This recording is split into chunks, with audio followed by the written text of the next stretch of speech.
Did I actually? I made a tribute. I did a tribute to him yesterday on my stand-up show. I did work with Paul Mooney, and I love Paul Mooney very much.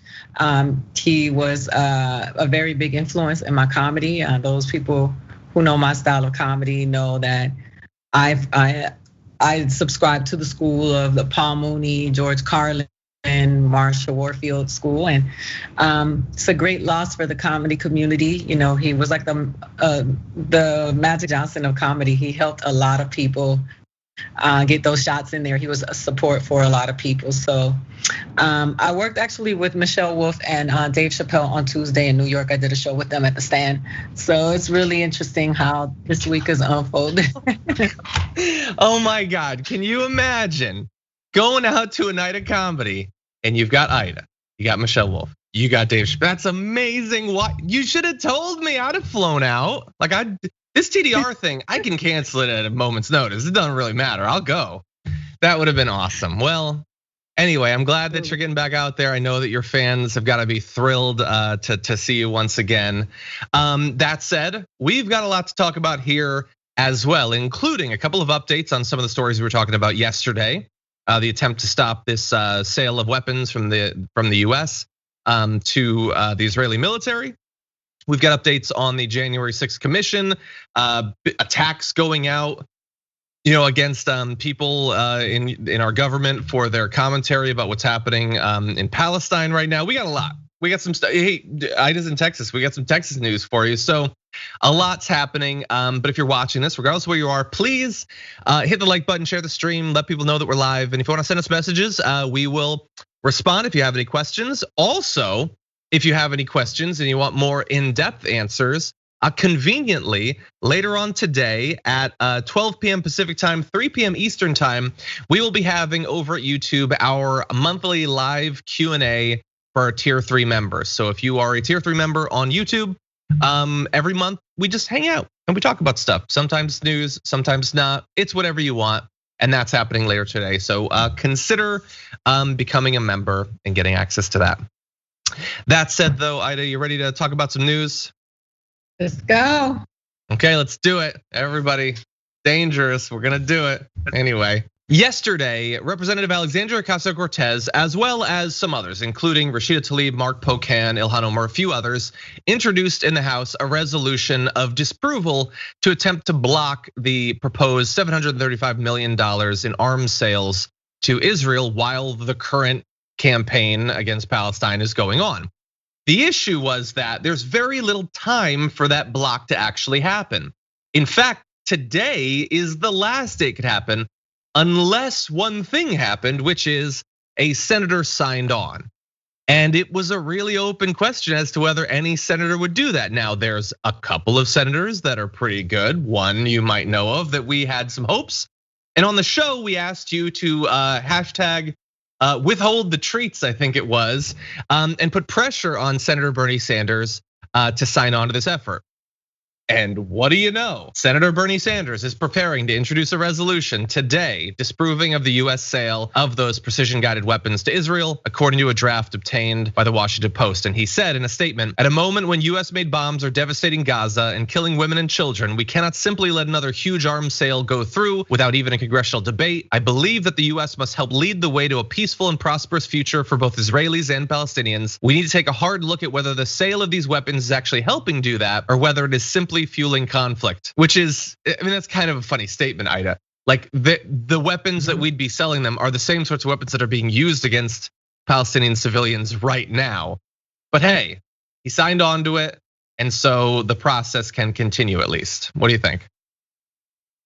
So, like I said to you before this, it's interesting because works in the entertainment business. I have been warned over and over again not to speak on this because I want to make sure that I don't get accused of being anti-Semitic with people in the entertainment industry and I might lose work, which I think is anti-Semitic unto itself to say you can't speak about issues of the government in Israel is anti-Semitic unto itself. Just to make the not being able, and like we've had this conversation about Barack Obama without being criticized and no one is beyond reproach. and correction, and many things can be true at the same time. I went to Israel and I've been to Palestine, and when I was in Israel, I got bumped really hard by this man. He pushed me in a restaurant, and my tour guide so it said, sorry, he thinks you're Palestinian. And I said, so if I was Palestinian, that was okay. And she was like, I don't know if it's okay, but nothing would happen.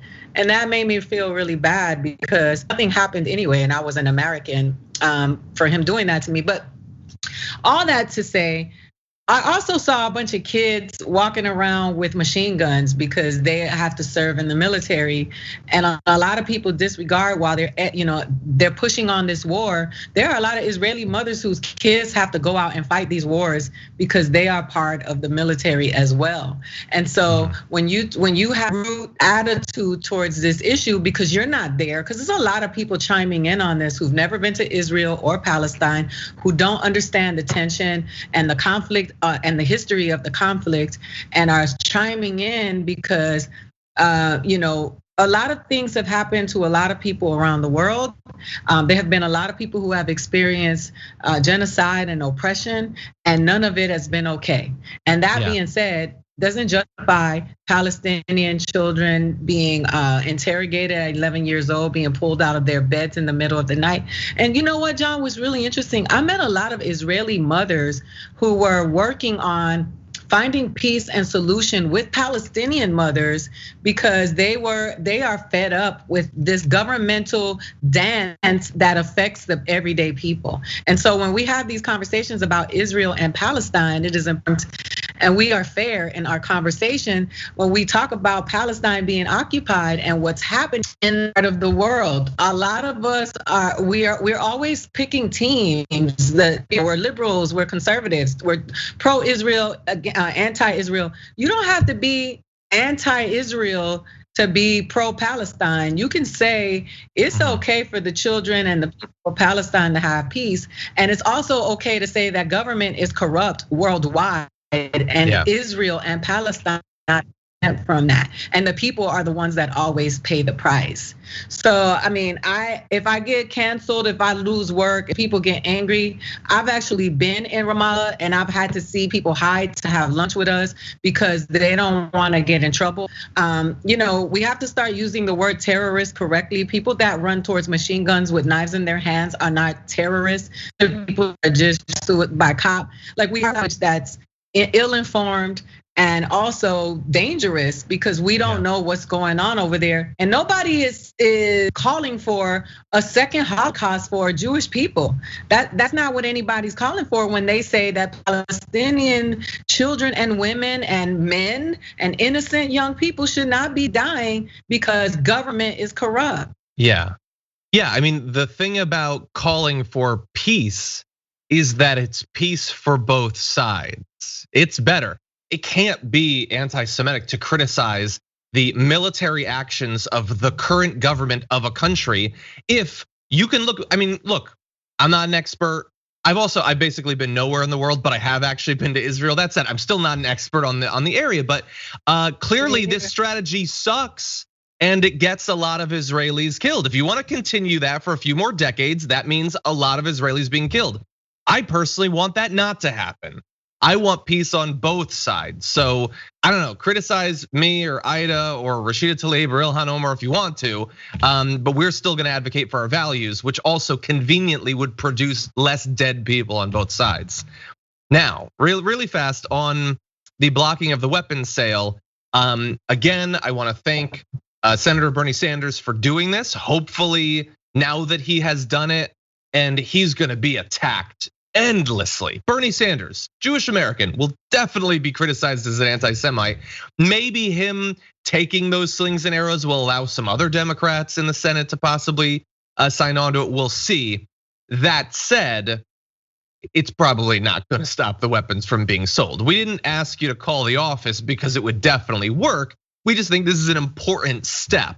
So lawmakers notably have never successfully blocked a proposed arms sale through a joint resolution of disapproval, which is what AOC and Bernie Sanders did. Although they have passed some in recent years. For instance, former President Donald Trump vetoed 3 resolutions passed by Congress in 2019 to stop arms sales benefiting Saudi Arabia and the UAE after the House and Senate voted to block the arms deals worth more than $8 billion.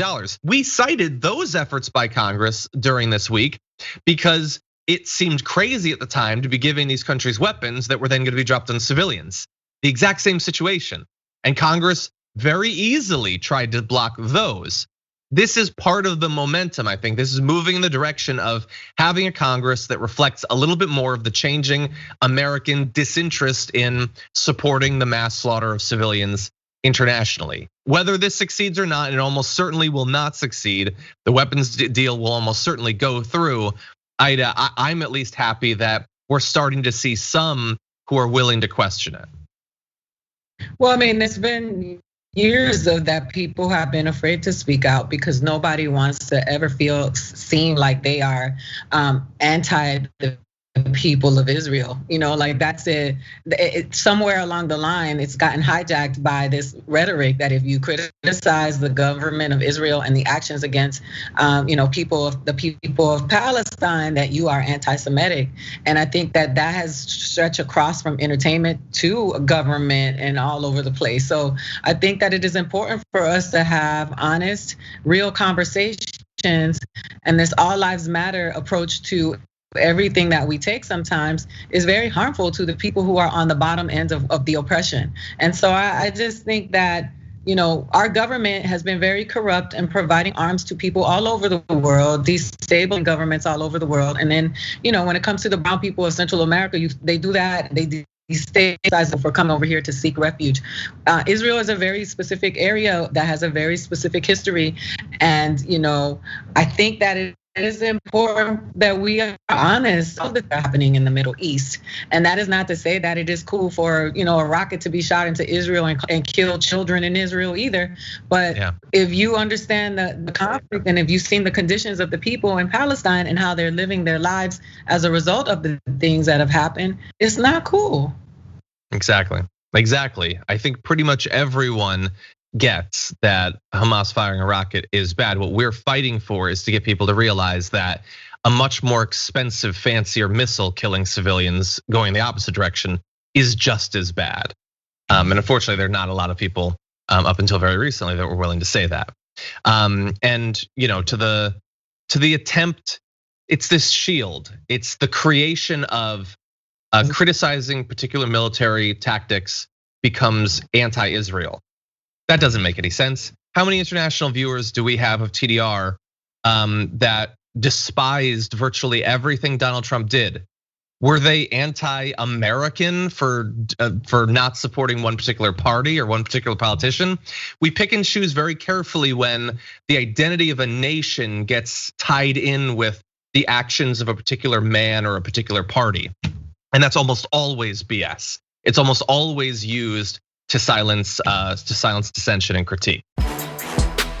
We need to talk about a relatively new show called The Republic, or UNFTR. As a Young Turks fan, you already know that the government, the media, and corporations are constantly peddling lies that serve the interests of the rich and powerful. But now there's a podcast dedicated to unraveling those lies, debunking the conventional wisdom. In each episode of The Republic, or UNFTR, the host delves into a different historical episode or topic that's generally misunderstood or purposely obfuscated by the so-called powers that be. Featuring in-depth research, razor-sharp commentary, and just the right amount of vulgarity, the UNFTR podcast takes a sledgehammer to what you thought you knew about some of the nation's most sacred historical cows. But don't just take my word for it. The New York Times described UNFTR as consistently compelling and educational, aiming to challenge conventional wisdom and upend the historical narratives that were taught in school. For as the great philosopher Yoda once put it, you must unlearn what you have learned. And that's true whether you're in Jedi training or you're uprooting and exposing all the propaganda and disinformation you've been fed over the course of your lifetime. So search for UNFTR in your podcast app today and get ready to get informed, angered, and entertained all at the same time.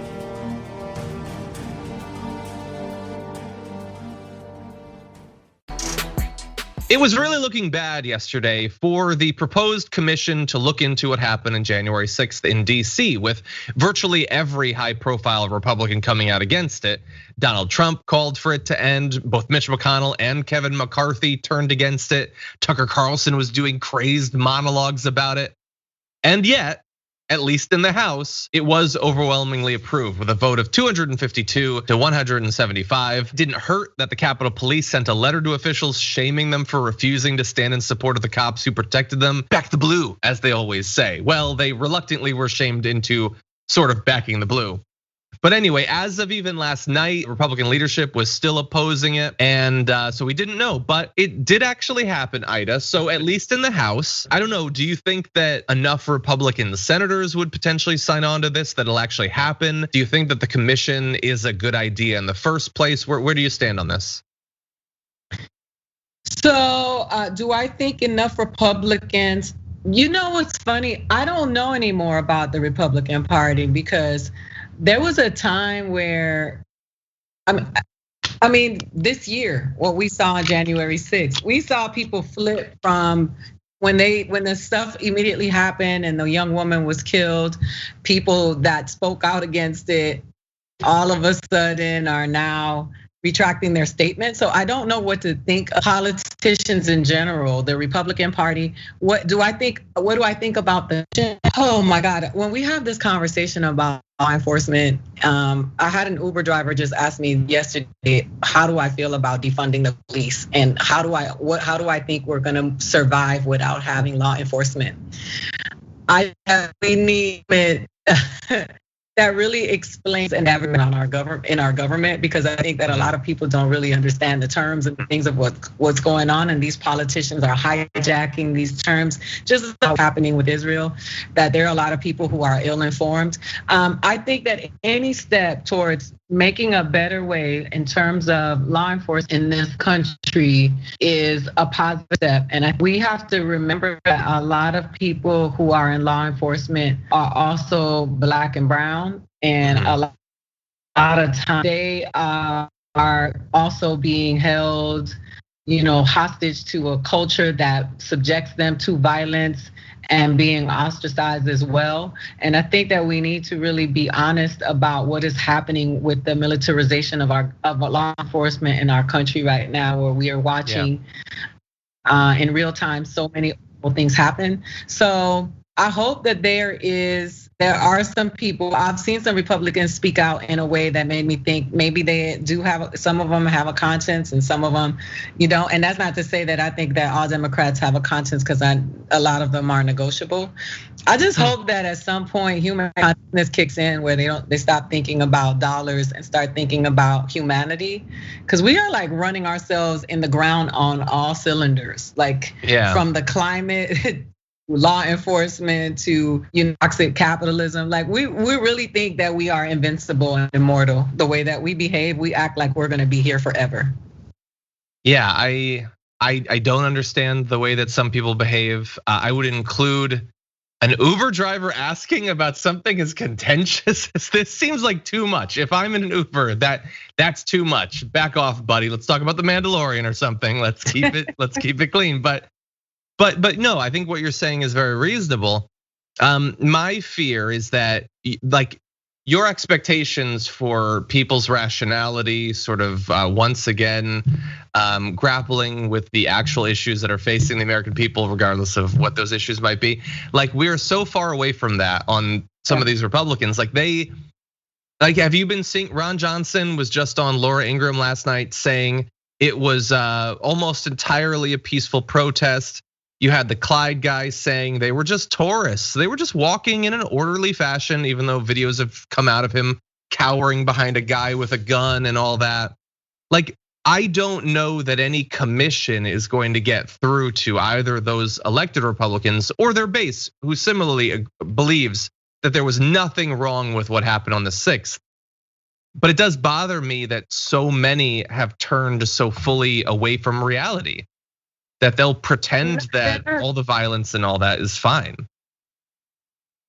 But they were turning themselves away from reality. They were turning themselves towards their presumed constituency and dollars. And, I mean, this is so corrupt. Our government is so corrupt from the rooter to the tutor, as they say when we talk about a pig. It's just all of it. And when we talk about this particular January 6th incident, I mean, just to see you know what it is, John. This is where I am now. And I apologize because I was thinking about something else when I was speaking earlier, but I still stand by what I say. When we talk about these people don't have any shame anymore. They are on record. We have videos of them saying one thing and now saying something else. Yeah. Not all of them, but that is. So I just feel like, why do we rely on these people to have a consciousness? And I think Republicans and Democrats alike, if you really are, like you say, about the United States of America being better, why wouldn't you pay attention to people who lie to your face? Those should be the first people you should think about getting out, because at any moment they will switch for whatever is convenient for them, and never, ever give a damn about. I wouldn't, even if I was a conservative, and I really am a conservative, and especially these evangelicals. Why would you be supporting someone that is a unapologetic liar? Yeah, and some of these Republican senators, I mean, I guess maybe they learned a lesson from Donald Trump, but like the guy who said the Taurus thing, like he remembers how terrified he was. Like if you've ever like feared that you were about to die, that sticks with you, I think. So he knew, he was terrified that he was gonna be murdered that day. And then a couple months later, he's saying, no, there's no problem at all. Donald Trump wants me to be a part of this lie. So I guess that's what I'll do. That's my career now. I'm gonna pretend that I wasn't absolutely horrified that I'd never see my family again. It's sickening. Sean Hannity has to fill a lot of air every day, and so he doesn't always get his facts exactly right. But there's one lie that he told on his radio show recently, which is basically just a repeat of a smear that was debunked all the way back in 2019 that he's just bringing back. It's yet another reboot for the modern day, and it has to involve his most recent attack against Representative Rashida Tlaib. Here is what he said. Joe Biden is now keeping his promise to Congresswoman Tlaib. Congresswoman Tlaib's greatest hits include her 2019 outburst that she gets a calming feeling every time she thinks of the Holocaust. Why would Joe Biden be taking consult from her? Because that's virulent anti-Semitism. So you got like a Holocaust lover in Congress advising the president on Israeli policy. You can't have any more ass backwards than this. Well, he was sort of right at the end. It cannot be more ass backwards than what he just said in that video. He just labeled a congresswoman a lover of the Holocaust. So I have to assume with a charge that extreme, you would want to be sure that what you were saying was grounded in the facts, that you had the right read of what she said. I mean, she had an outburst where she said that she loved the Holocaust. That's really something. But it turns out, no, it's a complete lie. It was shown to be a lie back in 2019. So we want to show you exactly what she said. This is the outburst that the Holocaust lover, as he said. Here is what was actually said by Rashida Tlaib. I think 2 weeks ago or so, we celebrated, it took a moment, I think, in our country to remember the Holocaust. And there's a kind of a calming feeling I always tell folks when I think of the Holocaust and the tragedy of the Holocaust, and the fact that it was my ancestors, Palestinians, who lost their land and some lost their lives, their livelihood, the human dignity, their existence in many ways have been wiped out, and some people's passport. I mean, just all of it was in the name of trying to create a safe haven for Jews post the Holocaust, post the tragedy and horrific persecution of Jews across the world at that time. And I love the fact that it was my ancestors that provided that, right? In many ways. Beyond that just being as far away from an outburst as I can conceive of, She said that it was a tragedy and horrific persecution of the Jews. She talked about the common feeling. The common feeling was not that there was a Holocaust. It's that from that tragedy, her ancestors were able to help in some fashion. Look, you might disagree with a little bit of the history potentially, but she is in no way, Aida, saying that she loves the Holocaust. That is an insane, purposefully deceptive, like smear gets thrown around. You bring up any inconvenient thing that a person has said and they call it a smear, even if you're literally just quoting them. That said, if anything is a smear, this is an insane, dishonest smear. Yeah, it's unfortunate. First of all, when we refer to Sean Hannity from here on out, let us refer to him as television personality Sean Hannity, because we all know that he's not a journalist, and what he does is he does. What do you call it? He sets things on fires for ratings, followers, to sell books, and to capitalize on the people who blindly listen to him or without knowing that he is just doing what he's doing for ratings. He does not do this because he's actually doing research. He is a television personality. He is just like a housewife in Orange County. He's no different than, one of the basketball wives, one of the people from Jersey Shore, and people have to maintain perspective because that is what he is. He is a television personality. Just because he wears a suit and is at a place called Fox News does not mean that he's a credible source. And a lot of times the things that people you see on those reality shows, because that's what his show is, they do a lot of inflammatory talking because what they want to do is they want to trend, they want to sell books, they want to buy new clothes, they want to have nice houses, that which he has. The other thing that I want to say is I really don't know many people, I don't know any people who celebrate the Holocaust. And for some reason, like I said, this all lives matter approach to just championing the lives and the humanity of Palestinian people, somehow becoming this a part of this anti-Semitic agenda is crazy to me. So I don't know what to say. I went to the Holocaust Museum in Israel. I sat in the children's museum, and I was escorted out because it was horrible to see just pictures of babies that were killed during the Holocaust. Yeah. And to be able to hold the space for these Palestinian children who lost their families, who've lost their lives, imagine like if there was a place where they called out all the names of all the Black children that died in the Holocaust as a result of the transatlantic slave trade. All of it just makes me so upset that so many children have had to lose their lives over the evil of grown-ups. And so I will say that we need to make sure that we properly frame the words that come out of the mouths of these television personalities while they try to get ratings for their reality shows, and not allow those people to drive conversations about the real things that are happening in the world. And I will continue to urge people to seek information from credible sources, because those people like that will drive you to hate and liberal when you are surrounded constantly by people that you hate and you think hate you. Yeah. Well, and we have these personalities that use their platforms to try to drive people to hate others based on lies. So, I mean, I don't know how many people listen to his radio show. I imagine it's a lot, probably. It's a lot of people. And I imagine not 1 in 500 is gonna go and be like, wow, Holocaust lover, that seems really extreme. Wouldn't that have hurt her in the primary? Oh, I gotta check into that. I don't think many will do that, unfortunately.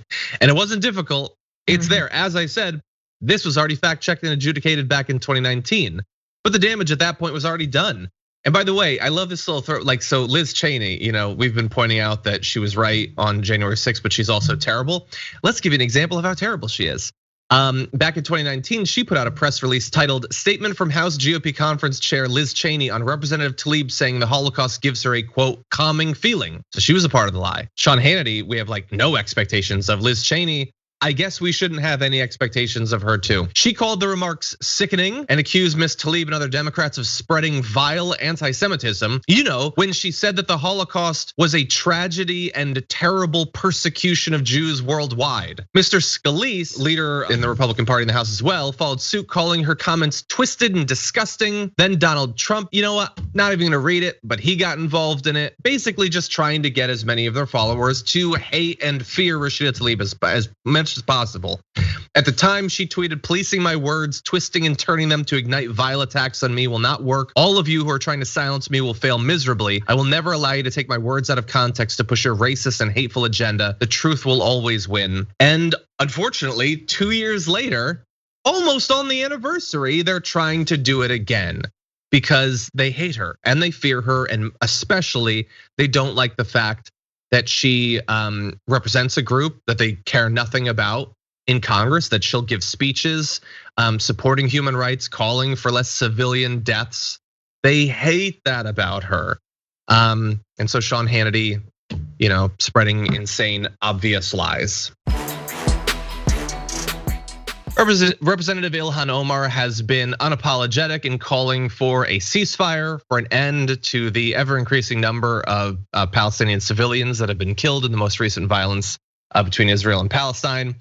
And what does that get turned into when lobby groups like AIPAC decide to attack her? Well, it looks something like this. We have a tweet from Jeremy Slevin who had this: with AIPAC now running ads with Ilhan Omar's face next to Hamas rockets. If this isn't blatant Islamophobia, I don't know what is, but you can decide for yourself. Because the meme says, when Israel targets Hamas, Representative Omar calls it an act of terrorism. And they have a picture of her with Hamas rockets being fired. I mean, I don't think it's a huge leap to really understand what the association they're trying to make there, where she is apparently fine with Hamas and Israel the true terrorists, and that's it. It's as simple as that. That's what she actually believes they would have you believe, Aida. You know, people spend so much time creating all this stuff to demonize these women. That be spent to making America better for the American people. And it's just so much effort that goes into, I mean, it feels very, very violent. Like they really wanna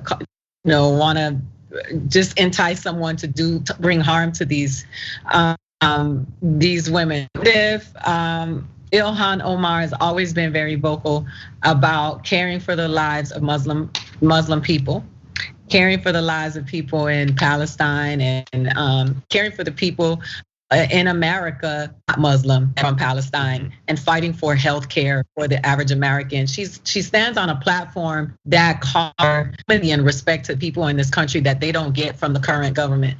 I just think it's interesting that these women of color, Black women, are always demonized when they are standing for what's right for all people. And this is no different, you know. And like I said, people hijack, you know, and a lot of these people who really are bigots that you hear in government, who are pro-Israel, a lot of them are pro-Israel for economic reasons and political reasons, not because they actually give two damns about the 18-year-olds that got to carry the burden of taking a machine gun to go kill somebody or another kid. You know, there is this woman who lives on the Gaza border in Israel, and she, on this wall, she has these tiles that she's created, and people come create tiles calling for peace. Who had 3 children, all 3 of them had to serve.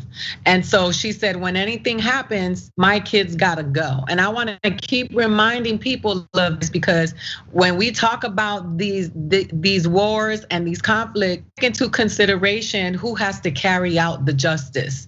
It's not the cool politician with the nice suit who has security and a nice car riding around town who's doing it. It's people's children are going out there to fight these wars that they have nothing, they don't stand to benefit from. They are only being brainwashed into believing that they're fighting for their freedom, and they really don't understand that it's the other people's freedom who's being compromised. So When I hear Ilhan and I hear Rashida and I hear AOC and I hear Bernie, finally people speaking up and being able to take into consideration that yes, the people that live in Israel are human beings, but so are the people in Palestine. Those are people, and even if the government is corrupt and shady, the people are the ones paying the price. And it doesn't surprise me that they've been trying to get rid of these people because they don't care about the fact where these people stand on this conflict. John, you know that they feel these people are dangerous because they're coming for big pharma. They're coming they want health care for all people. They want they want law enforcement that's fair and just to Black people and people of color. Yes. They are calling on all of the things that target their wallets. And that any opportunity that they get to take these women down and these people down, they use it because these people are a threat to their pocket. And we need to keep that in perspective. Yeah, because they speak up, they speak effectively, they refuse to be silenced. I do have to say, I'm glad that we've gotten a couple of years into this, but there's obviously so much insanity and so much hate against these women that, I'm just constantly worried for them. There was we'll return to this in a second, but there was this breaking news story that this right winger put out about AOC, how she'd parked her Tesla, and obviously that's a really weird thing to label as breaking news. But when I saw that story, I thought, oh God, she's just driving around. I don't want her running into Whole Foods or whatever because I'm terrified some insane Tucker Carlson fan is gonna see her and do something crazy. Or with Rashida Tlaib, or with Ilhan Omar, or God knows soon it'll be for Cori Bush. And God help us if Nina Turner becomes a representative because it's gonna be the same thing. I'm just so worried that they're out there and they're not like you think, oh, they're representatives, they're surrounded by bodyguards and everything. No, that's not really how it works. And so I've been very terrified about that. Now, really fast, I did want to remind you of, let me read what Ilhan Omar said in response to that ad, which her office is calling to be taken down. She says, desperate and deeply offensive, the rights of Palestinians and all people yearning for freedom and self-determination will not be ignored, and no level of harassment will silence me or the millions of people demanding peace and justice. That said, I want to take you back to 2019 when that same group, AIPAC, was forced to apologize and remove at least 4 Facebook ads saying that Omar, Tlaib, and Representative Betty McCollum, one of the few congressional critics of Israel's treatment of Palestinians, pose a threat, quote, maybe more sinister than ISIS. Wow. So that finally went too far and they did put out an apology, but they tried to run that ad like that's what they were doing, saying that these representatives were more dangerous than ISIS itself. So maybe they've dialed it back slightly, just putting her face next to Hamas rockets. Knowing full well how the American people and conservatives would respond to that. But yeah, this is disgusting. Facebook needs to get rid of these ads this time around too. I think we can probably agree on that. Following on from earlier this week, the news that the Supreme Court was going to be taking up a extremely controversial, to say the least, anti-abortion bill. Texas now has some amazing legislation. Greg Abbott signed a so-called heartbeat ban abortion bill. The name doesn't mean anything, it's nonsense, it's not really about a heartbeat, but they use that to try to manipulate you emotionally into supporting it. It would bar most abortions as early as 6 weeks into pregnancy. Now, that sounds extreme, it sounds crazy. It's actually worse than that, because it's not really 6 weeks after pregnancy. It's not, oh, you have 6 weeks to discover that you're pregnant. It's literally a couple of weeks after detectable pregnancy. So effectively, it means that there will be no abortions in Texas with this new legislation. Now that said, as terrible as that is, the way that they rolled it out may be even worse. So here's a bit of video of them announcing this legislation. Our Creator endowed us with the right to life, and yet millions of children lose their right to life every year because of abortion. In Texas, we work to save those lives. And that's exactly what the Texas legislature did this session. They worked together on a bipartisan basis to pass a bill that I'm about to sign that ensures that the life of every unborn child who has a heartbeat will be saved from the ravages of abortion. Now, we're about to make it law.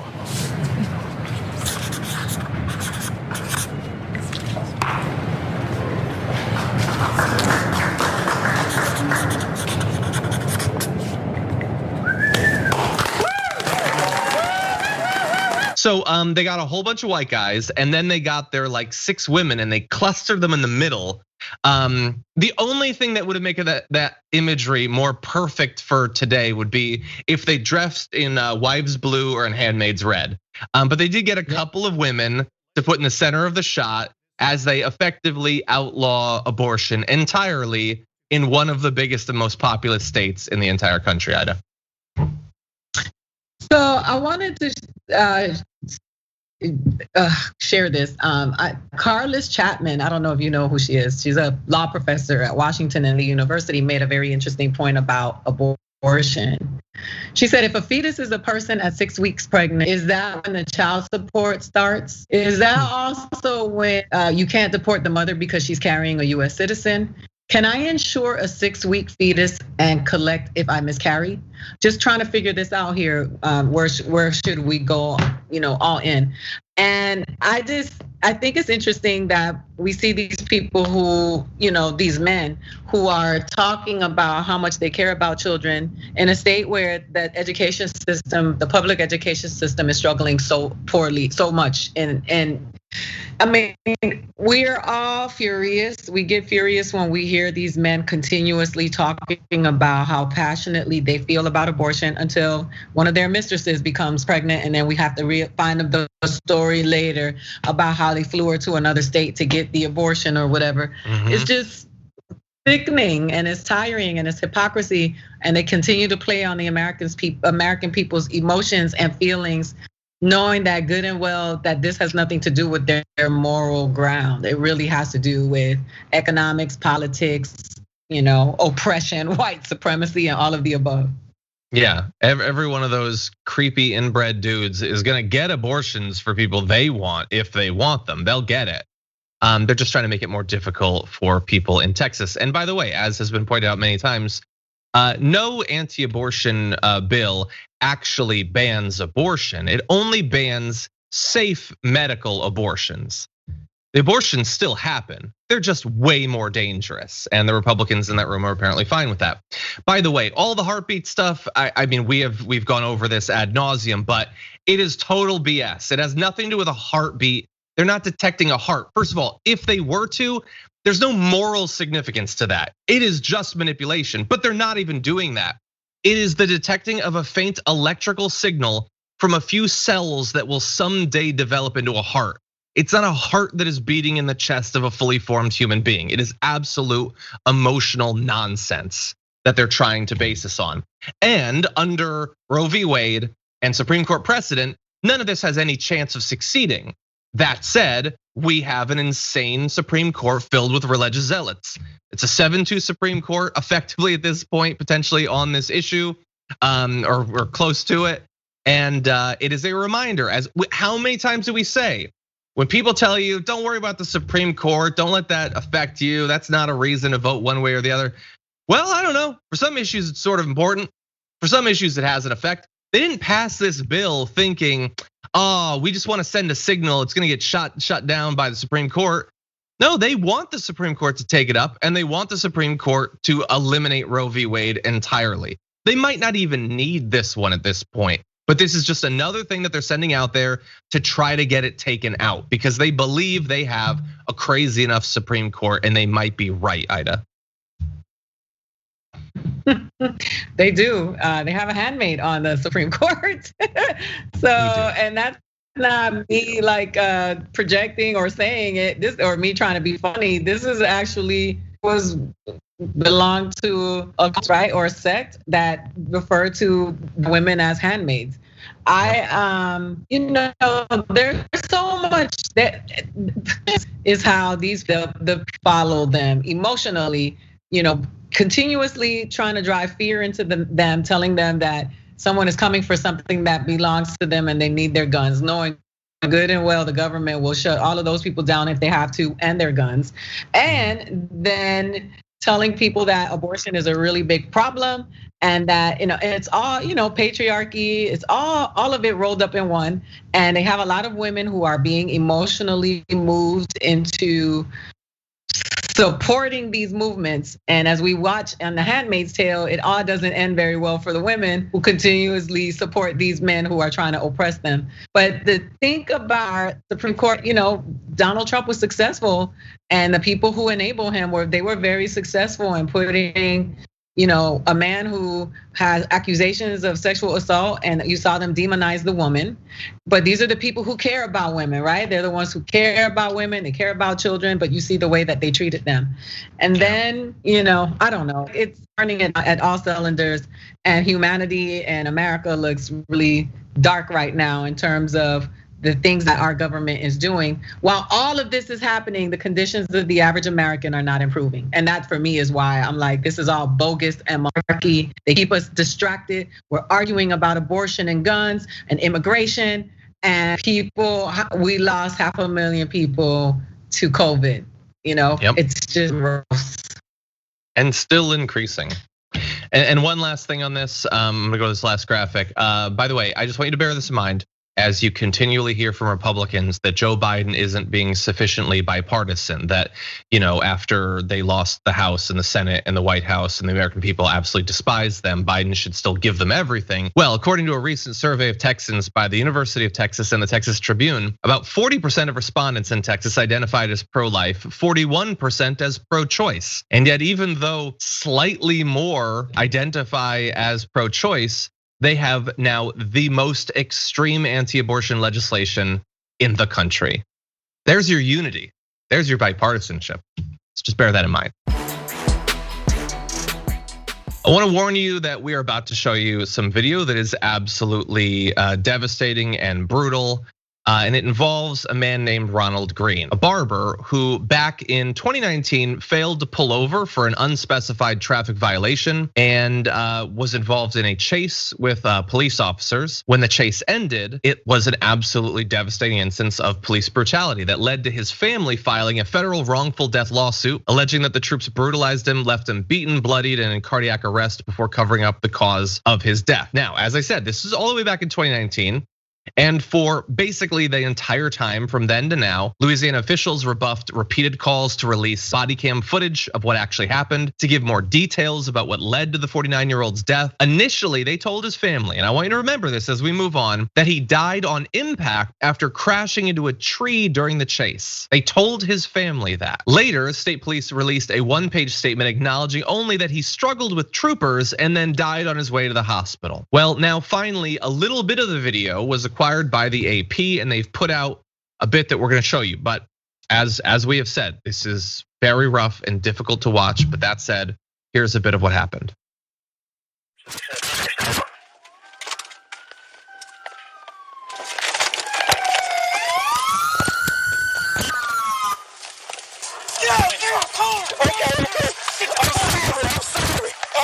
scared.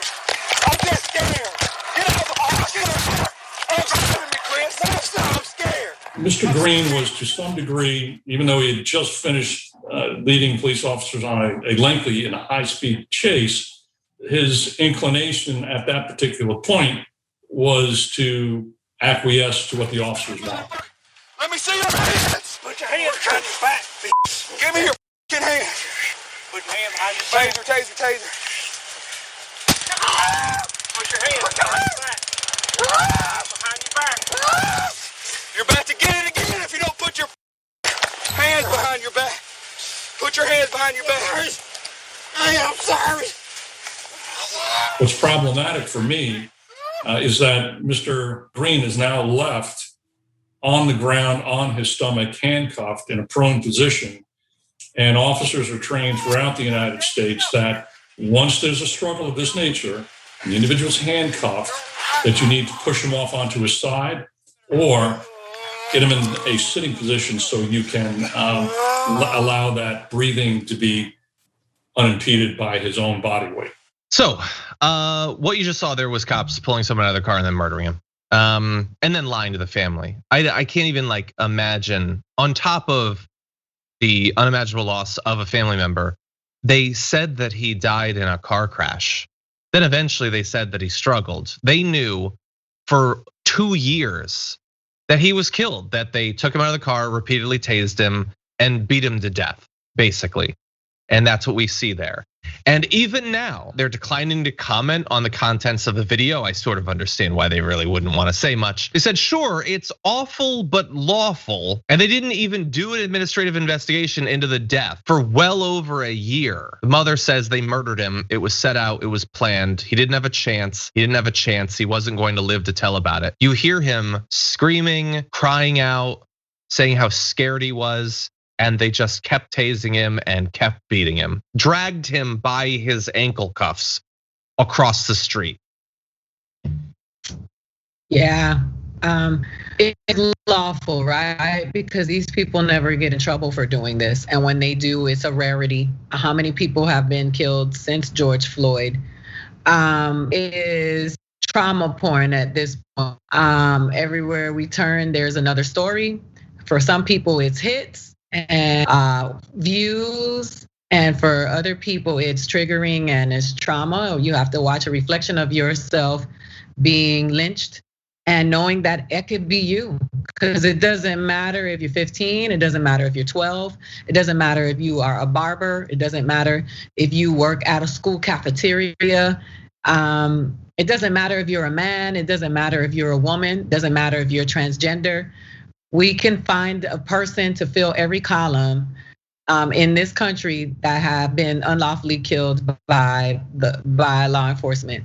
And disproportionately Black people are affected, but Latinos are killed, Latinx people are killed at record numbers as well. And a lot of white poor people also being killed by the cops whose names you'll never know, because the media is racist and they know how to compartmentalize these things, because they dare not want to start saying everybody who's getting killed by the cops, and we start seeing all the faces, because that could very well call for some solidarity and some unity amongst the people who are at the bottom. But it's disheartening to watch. It is disgusting. It's cowardly. They're in a position of power, and it just continues to support the findings that the FBI had about the growth and the increase in numbers of people who belong to white supremacist groups being part of law enforcement. Yep. It's a serious, serious problem that we continue to ignore and people continue to dispute. But that's a white supremacist that is not just murdering a Black man, but also bragging about it later. Yeah, bragging about it. Like, I don't understand why, like, it took so long for it to become relatively common for people to acknowledge that it seems like an issue that if you're gonna have a certain percentage of the population that for whatever reason really wants to kill someone, they can become criminals, or in theory, they can become cops and then wait a little while and they'll be allowed to kill people. That seems like an issue. It seems like something we should probably look into. But despite a full year of protests and all these different groups and individuals trying to draw attention to it, we now have a Democratic president, and maybe they'll do something eventually. Maybe there'll be a bill or something. No priority. And in the meantime, how many Ronald Greenes will there be? Quite a few. And let's not forget the children. Let's not forget the women. We talk about this presidency, and we talked about it during the election. We were voting for the lesser of two evils because we were damned if we do, damned if we didn't. But the truth is, President Biden has shown that he is going to be who he's been. And though there have been some steps that have been taken in a direction that makes us feel like things are getting better, who are they getting better for? Not Black people and impoverished communities that have to deal with cops that don't see them as human beings. not poor Latin people and who are being terrorized, and immigrants that come from all over the world that are not just from Latin America that are being terrorized by ICE. Like, so who is it getting better for? You guys, a lot of people want to talk about taxes and fight about economics. People in certain areas of this country are just fighting for their humanity and quite honestly, I'm really tired of seeing. It makes me feel bad. It takes away my as the mother of a Black son and a Black daughter, it just makes me feel like hopeless, and most people find argument points to make in support of this stuff, and that is it's just very disheartening. Yeah. Well, obviously rough story to end on, Aida. But as always, appreciate your perspective, and I know that the audience does as well. And all that you had to say about this and other stories we covered. And I want to thank you, especially I know that you're busy, you're on the road. Thank you for taking time out to join us. As always, it's a pleasure having you on. I love you, and I love the people who watch and support this show. So thank you for having me. Thank you. And by the way, so I know that you're touring right now. Where can people find out where your shows are going to be? Maybe they could go take a look. So if you follow me on Twitter or Instagram at Funny AIDA, it is in the link. Tonight I am at LOL in San Antonio. I'm doing what we're here to bring people some laughs in the midst of all of the things that are happening. Just trying to bring some joy across to a lot of people who are suffering right now. So LOL in San Antonio, and I'll be at Mohegan Sun next weekend, the 27th through the 29th in Connecticut. Thank you, John. Awesome. I've actually been there. That would be cool to see there. Okay, well, thank you and have a good one. And thank you to the audience. Appreciate y'all being here. We are less than an hour out from our monthly live Q&A available to our tier 3 members. So consider becoming one if you'd like to take part in that. We got just a couple more minutes. I want to read a couple of your comments before then. M became a tier 1 YouTube member. Thank you for that, M. Do appreciate that. Vygotsky says, how many of the dudes in that room have paid for abortions? Enough that it should be a massive scandal. Maybe we'll dispatch Ken Klippenstein, see if we can find out. Anyway, over on Twitch, Melissa subscribed for the 7th month. Z Huddle for the 4th says, thanks for keeping me sane, DJ Lunchbox. By the way, TYT sent me the DJ Lunchbox shirt. That is the most ridiculous shirt by far that we've ever produced. If we made one of just Jank's drawing of me, it would be less crazy because at least you wouldn't know what it was. I cannot believe they made that shirt. Almost Handsome subscribed for the 11th month. Says, started from the Bezos, now we're here. Thank you for that. Tib Tab Tub hit 4 months. Esau Saber 4 as well. Bricklayer 4 months ago today. It was a big day for TDR apparently, or for TYT. Evie hit 9 months. Thank you for that. By the way, Cypher Shadow Dragon says, John, I know you don't have kids because there may be other cartoons, but the screaming and crying to get them to switch cartoons is not worth it, LOL. Speaking there about Paw Patrol, I'm sure. And that's the thing, like it seems like there should be some solution to this, but that is just ignorance on my part speaking. So maybe someday I will see. Okay. Thank you everybody for joining us. Lots more to come, including that live Q&A a little bit later on. I'm gonna be leading both the first and the second hour of the Young Turks with Cenk Uygur. So we've got that to look forward to as well. But until then, stay safe out there, stay sane out there, and we'll see you soon.